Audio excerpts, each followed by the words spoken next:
Voulez-vous découvrir ces drones furtifs, le drone les plus redoutables que les Russes ont à peine développé?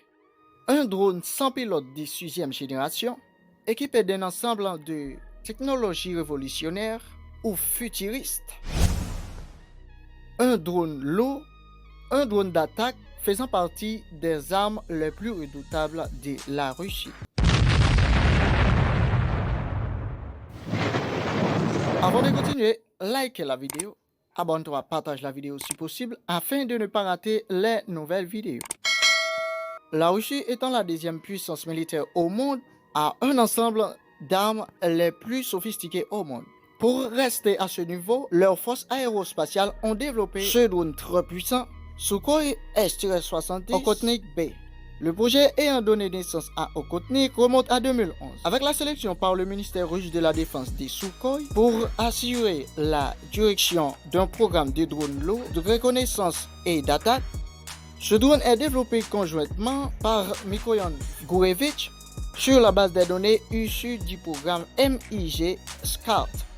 Le rôle du drone est un drone d'attaque, motorisation, moteur Saturn AL-31F de type turboréacteur à double flux. Ce drone a une puissance de 123 kN, dimension d'envergure 19 mètres, longueur 14 mètres, masse à vide 10 000 à 20 000 kg, masse maximale 25 000 kg. Il a une vitesse de 1000 km par heure et un rayon d'action de 6000 km.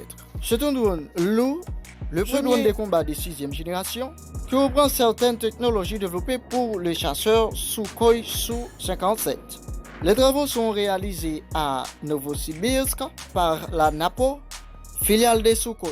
Le drone est qualifié véhicule aérien sans pilote de 6e génération, le plus furtif de la Russie. La conception du S-70 Okhotnik B se base sur le principe de l'aile volante, auquel elle ajoute l'emploi de matériaux composites et de matériaux absorbants, les ondes radar, ce qui selon les experts permet d'assurer la furtivité du drone. Rappelons que sa propulsion est assurée par un turboréacteur Saturn AL-31F, qui peut être soit la version utilisée pour les chasseurs Sukhoi Su-27, soit la version AL-41F installée sur les Su-35S et les Su-57. Les ingénieurs ont envisagé d'améliorer une rentrée d'air.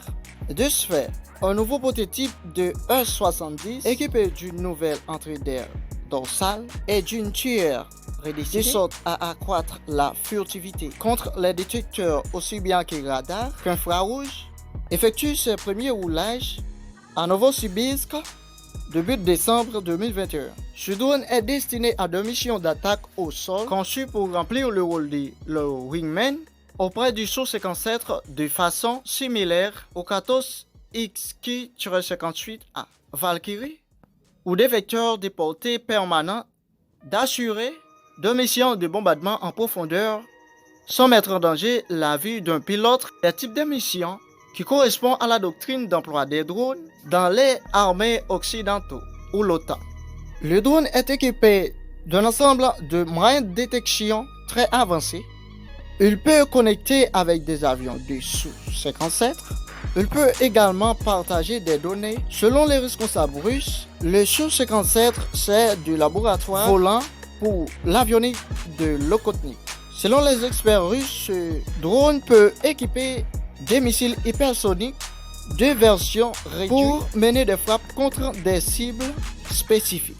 Le 24 janvier 2019, le premier prototype apte au vol du S-70 est aperçu lorsqu'il est remorqué hors de l'usine NAPO. Fin mai 2019, Okhotnik effectue une nouvelle série de tests au cours duquel il effectue de brefs vols quelques mètres au-dessus d'une piste de l'usine NAPO. Le premier vol de l'Okhotnik S-70B a eu lieu le 3 août 2019. Le drone évolue environ pendant 20 minutes à une altitude de 600 mètres au-dessus du centre d'essai en vol Chkalov, dont il effectue plusieurs fois le tour.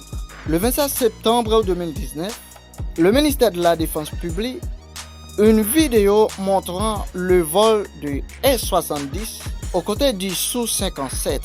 D'après celle-ci, le drone aurait fonctionné de façon autonome et volé pendant plus de 30 minutes en interagissant avec le Su-57, en testant les possibilités d'extension de la portée du radar du chasseur dans le cadre d'emploi de missiles de longue portée tirés hors de portée de la défense aérienne de l'ennemi. Il y a de nombreuses autres informations que nous n'avons pas à dire dans la vidéo. Si vous connaissez un peu de ce drone, n'hésitez pas à nous les dire dans un commentaire. On se trouvera dans une nouvelle vidéo.